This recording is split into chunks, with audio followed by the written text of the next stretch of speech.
Bera bwetambula y'omukulu gwe bayita Jimmy Katumba abajijjukira obulungi bamuyitanga Jimmy Katumba with Ebonies olowooza kyava ku ki byonogera kubatenga omanyako omukulu gwe kutegeezako Jimmy Katumba myaka gya 1970 yasobola okubatenga atinka nnyo okuzaalibwa kwe yazaalibwa Desemba nga 9 mwaggwa 1949 era nga kitawe yali Reverend Blasio Katumba ate nga mama we bali bamuyita Alice Nakyagaba era yasobola okubatenga atandika ekintu kya music okubaka nga yagala music ku myaka 8 egy'obukulu yasobola okubatenga atandika era nga mama yamwagazisa nnyo okubatenga ayingira kwaya awo nno ng'ayimba ku myaka 8 yasobola okubatenga yegatta ku gye bayita Mukono Church of Uganda kwaya nasobola okubatenga atandika okubatenga ayimba mpola mpola okusoma kwe yasobola kusobola bayita Akira Primary School mwaka 1960 yasobola kusobola bayita Mpumu Primary School yasobola kujya bayita Kakoba Primary School yasobola ku Makere College obayizo giyita Makos yasobola ku Mengo Secondary School yasobola okubatenga asomera mpola mpola oyinza okwebuuza nti omukulu nga akyusa nnyo amasomero olw'embeera nti tato bali bamukyusa ate obudde obwo yali Reverend nga gye bamukyusa nga n'omwana gyamuteeka mpola mpola kwe kutegeezako omukulu ono gwe bayita Jimmy Katumba bajjukira emyaka ya 97 ng'asobola okubatenga ava ku Mengo Secondary School yasobola okubatenga akuguka mu busomesa obutendeke n'afuna gye bayita grade 3 gye bayita Namutamba Teachers College yasobola okubatenga asomera awo nno okubatenga atandika naye yasobola okubatenga afuna omulimu gye bayita Buloba Teacher College n'asobola okubatenga naye yatandikirawo okubatenga asomesa abagala okubatenga bafuuka abasomesa mukulu ono gwe kutegeezako Jimmy Katumba ekintu ky'entonga kitandika atya wano nno yasobola okubatenga miitinga omukulu gwe bayita Abe Kibalama abamumanyi omukulu oyo be bamu kubasobola batandika bandi y'abakristaayo gye bayita Escatos Bride oba gye bayita Escatos abagijjukira obulungi era ng'ekyaliwo mpola mpola omukulu ono Escatos Bride baali bayita abagole ba Yesu basobola okukwata bafula obutakkaanya n'Escatos n'omukulu gwe bayita Jimmy Katumba kwe kubatenga naye akivaamu Jimmy Katumba kwe kutandika Jimmy Katumba and the Light Bearers n'asobola okubatenga yayimba music ow'ensi oba gwe bayita secular music mpola mpola ng'asobola okubatenga akitambuza yafuna okusomoozebwa kwa music n'agamba nti erinnya lino kasobola okubatenga alikyusa The Light Bearers nasobola okubatenga agattako Jimmy Katumba and the Ebonies mwaka 1976 asobola okubatenga alituuma era ng'ekibiina ekyo Ebonies kyali kya mukulu ddala Jimmy Katumba ogenda kubatenga omanya bajja batya okufuna obutakkaanya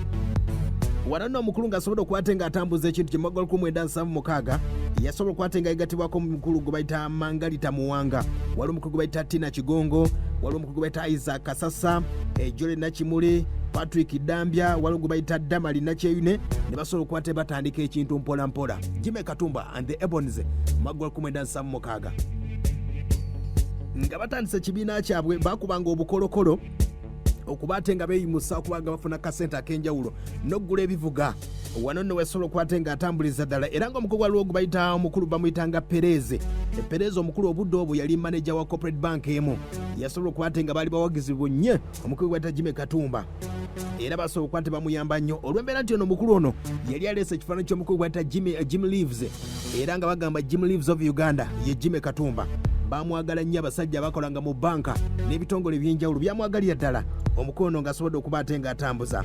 era ekivulu kye kyasooka okubatenga kisookera dda mwaka 1977 yakikolayo ku Fairway Hotel we yasobola okubatenga akitambuliza baali basonda kasente kakuzimba Centenary House oba gye bayita New Synod Hall we basobola okuba batandikira mpola mpola abannamirembe diocese nga bakola fundraising ey'enjawulo Jimmy Katumba yasobola okubatenga atandika n'ekibiina kye kye bayita the Ebonies ne bakitambuza mpola mpola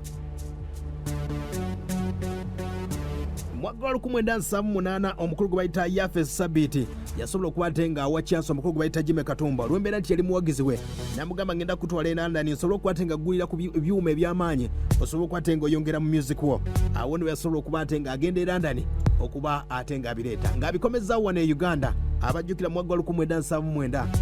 olwali mbeera ya lutalo ebyuma byonna bye yali agize e London Jimmy Katumba babiwamba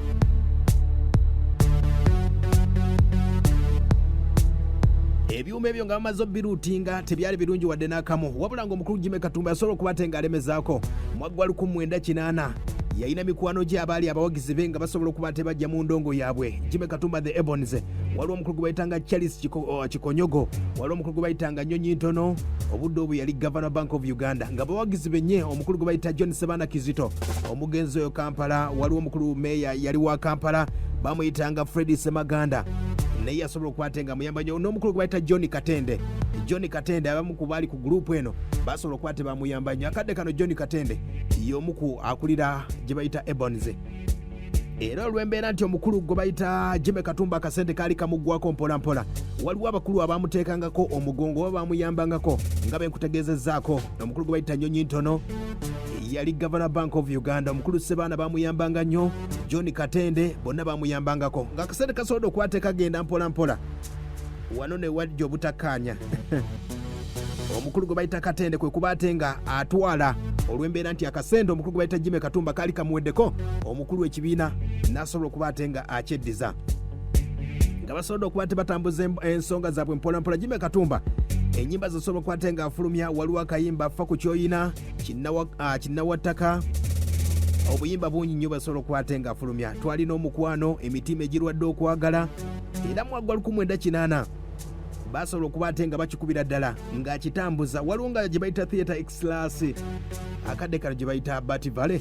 awo nno bannaffe aba Ebonies bakikubiranga ddala ne Jimmy Katumba ne bandi eyo nga bakitambuza mpolampola. Era omukulu ono Jimmy Katumba ng'ategedde nti music ayinza okuba omuzibuzibu olw'embeera nti akasente kaali kamuweddeko, ate nga abasajja abagagagaga baali bayingidde ensonga ya music, kwe kuba ate ng'atandika okusoma omulimu gwe bayita,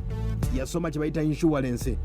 Awo nno waliwo gye bayita East African General Insurance, yasobola okuba bamuwa omulimu. Era omukulu gwe bayita Kanoni Ezekiya Mulondo yasobola okuba ate nga amuwa omulimu, kwe kuba ate nga akitambuza mpolampola ng'ategedde nti music ayinza obutaba mwangu wadde n'akamu. Nkutegeezaako mu 1997 ebiseera by'Obote awo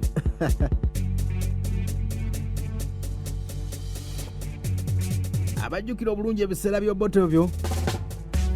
abayimbi baali beewala nnyo okuba ate nga bayimba olw'embeera nti abasinga abayimbi baali baagala nnyo Idi Amin Dada. Abajjukira omukulu gwe bayita Christopher Sebadduka ne yaddukira eno ebutenga ne yeeranga ne yeebika nti afudde. Kati mu mbeera eno n'omukulu gwe bayita Jimmy Katumba ebya music tasobola okuba ate nga agenda nnyo by'obufuzi olw'embeera nti obudde obwo bwali buzibu nnyo, n'asobola okuba ate nga ekintu yakyewala nnyo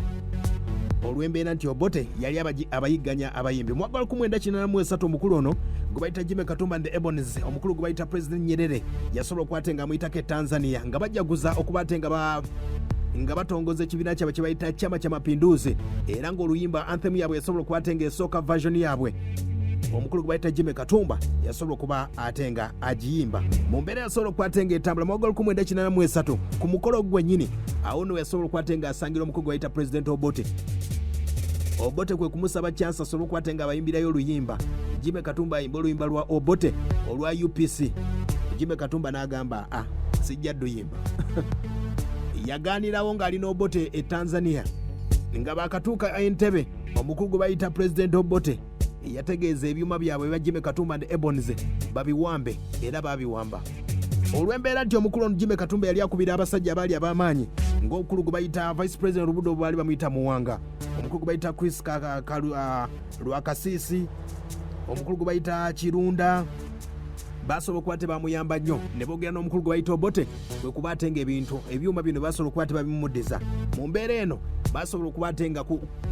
Gani Point yasobola okuba ate nga agenda ejjinja okuyimba ku mukolo gwa Obote, omukulu no gwe kutegeezaako Jimmy Katumba eyali aganye okuba ate nga ayimba oluyimba lwa UPC. Nga tugenda mu maaso, omukulu ono mu 1989 omukyala we gwe bayita Nanteza ng'avudde mu kibiina kye bayita Jimmy Katumba the Ebonies n'omukulu gwe bayita Luwanga yafa mu 1991 bwe yavaamu mpolampola, awo nno ekibiina kigenda kiragaya mpolampola, bafuna obutakkaanya mu kibiina. Jimmy Katumba the Ebonies n'asobola okuba ate ng'asooka okukivaamu n'adduka n'agendako mu USA, era mu 1995 yasobola okuba ate ng'akomawo omukulu gwe bayita Jimmy Katumba, awo nno n'atandika okuba ate ng'akuba emikolo mpolampola, naye nga olw'embeera nti akasente kaali kamuggwako, awo nno Ebonies bagitwala. Omukulu oli gwe kutegeezaako yasobola okuba ate nga ekibiina akyeddiza mpolampola, awo nno ng'akomye mu 1995 yasobola okuba ate ng'ayimba mu bivuulu eby'enjawulo, n'asobola okuba ate ng'akitambuza. Mu 1998 yasobola okuba ate ng'agatana omukulu gwe bayita Eri Wamala, basobola okuba ate bakolayo ekivuulu kyali ku Serena Hotel mu mwaka nga gwa 2002 ne basobola okuba ate bakitambuza. Jimmy Katumba yasobola okuba ate ng'akomawo ng'atumye ekibiina Jimmy Katumba and the Bravers ne bakitambuza nga yegasira omukulu gwe bayita Charles Waswa Allen gwe bayita Allen Sanyu galugo Becky Namutebi n'abalala bangi ne baddamu ku nnyimba zasobola okubatenga ayimba edda awo nasobola okubatenga akitambuza nenga music obudde obwo yali yakyukira ddala. Jimmy Katumba yali atawanyizibwa obulwadde obwa ulcers era ze zasobola okubatenga zimuta abajjukira obulungi nga August 14 mwaka gwa 2006 omukulu gwe bayita Jimmy Katumba yasobola okuba atenga atufaako. Embeera nga yasobola okubatenga etambula awo no Ebonies yasobola okubatenga emuva mu ngalo nga bosobola okubatenga owulira olw'embeera nti akasente we yafuna obutakkaanya n'abakulu abali mu kibiina ekyo mwagwa 1989 kwe kubatenga ayolekera mu USA mu America nasobola okubatenga agenda eyo mpola mpola. Mwagwa 2013 Kabaka yasobola okubatenga asiima ne batandikawo Ebonies Theatre La Bonita. Aba Ebonies basobola okuba tebagijjula mpola mpola ne bakitongoza Theatre La Bonita. Abazanyi emizannyo Dr. Bossa, Julie Underwood bangi nnyo abasobola okuba tebatambuza